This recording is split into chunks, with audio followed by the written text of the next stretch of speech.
moet er nog steeds heel simpel en makkelijk uitzien.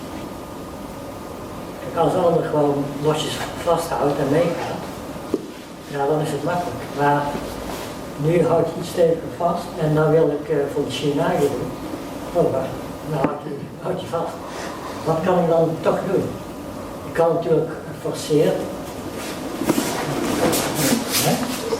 En dan ga je dus kracht gebruiken, maar dan zit het niet meer echt natuurlijk en makkelijk en simpel en moeiteloos uit. Dus om het dan toch te doen, dan moet je iets, ja, dan moet iets innerlijks moeten gebeuren. Nou, dan heb je het al gauw over team natuurlijk. Want je moet proberen toch zacht te blijven. Je kunt wel spieren gebruiken en techniek natuurlijk. Spierkracht en techniek, dan kom je heel eind. Maar dat is nou net de opdracht om dat niet te doen.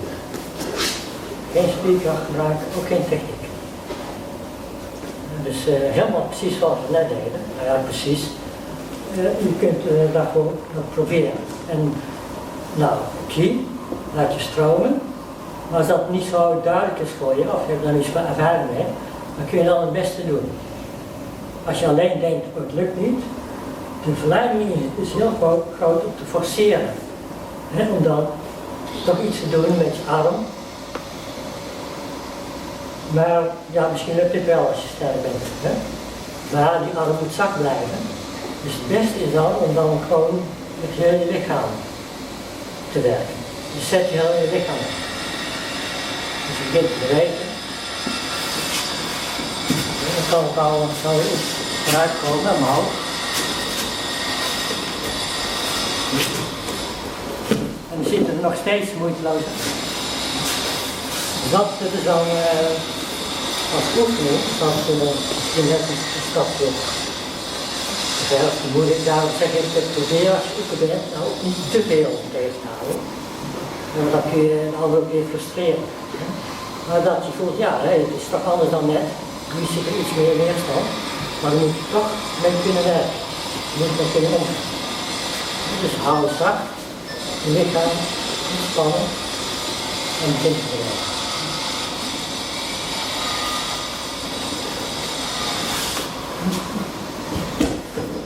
Maar dan proberen we dan nu eigenlijk al die technieken te doen, die 5 oefeningen. We beginnen nu met de Chinees. Ja? Oké, hij geeft wat weerstand. Dan gaan we gewoon naar dezelfde oefening.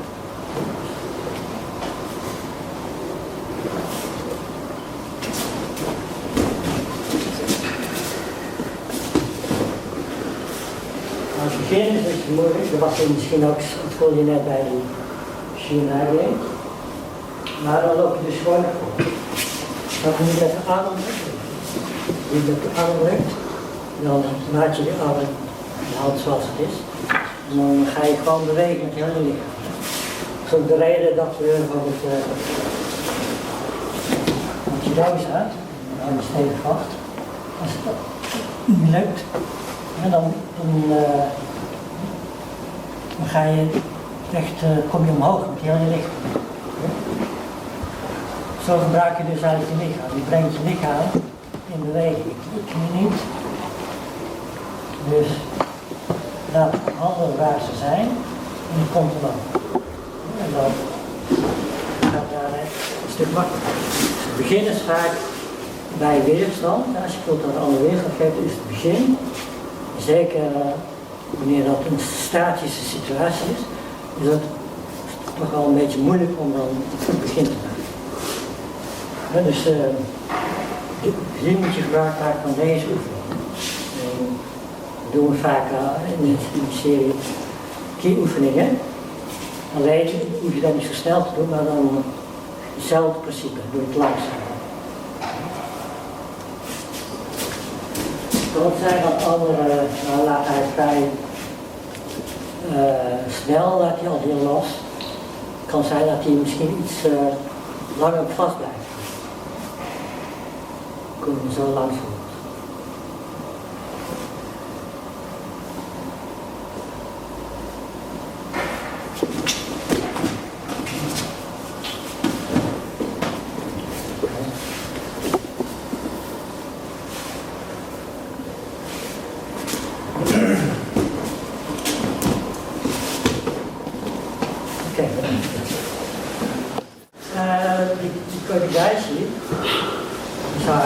maar het begin is hetzelfde.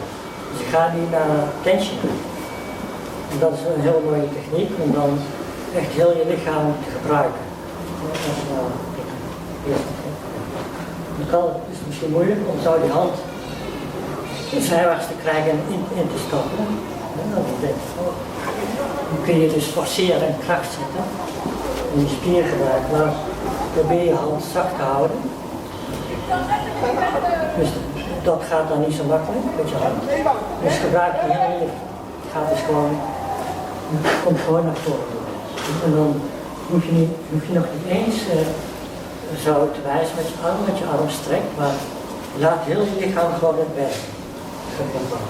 Als dat, als ik mijn hand zo heb en ik loop naar voren, gaat mijn hand gewoon mee. Net zoals als je zo in je hand hebt, dan loop je voor, dan gaat je hand ook mee. Zo moet je dat ongeveer zien. Maar het kan zijn dat dat toch ook niet lukt. Dan dat ook niet lukt. Dus dan, wat doe je dan? Dan loop je tegen je hand aan, zo.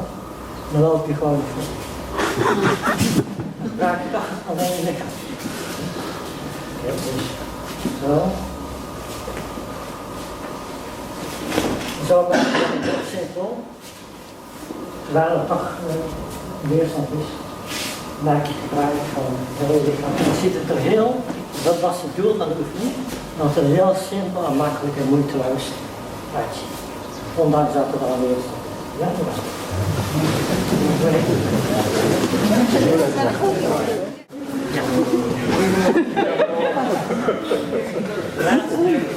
Kijk naar dit is al moeilijk, maar we hebben geleerd dat we gewoon zo naar voren kunnen lopen. Nou, het begin is hetzelfde als stationair. Dan moet je ook namelijk doorlopen. En nou moet je die hand omhoog krijgen. Nou is het heel makkelijk als je die hand hier bij je centrum hebt. En dan heb je dus de centrale as. Dat as het. Zo is het dan heel moeilijk om omhoog te krijgen, om er door te komen. Dus dit het lukt al aardig zo. En dan van hieraf kun je makkelijker je hand omhoog brengen. Zie? Vanuit je centrale as.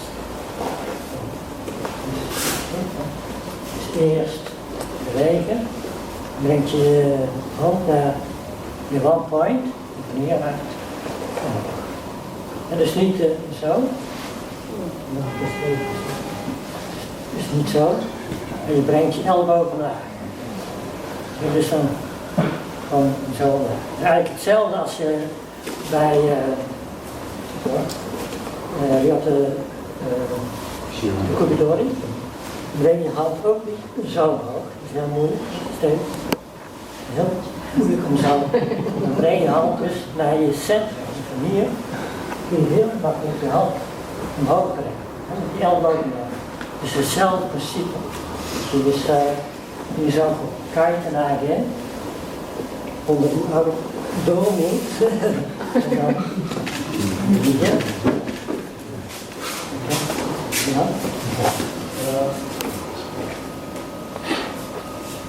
Ja. De laatste oefening.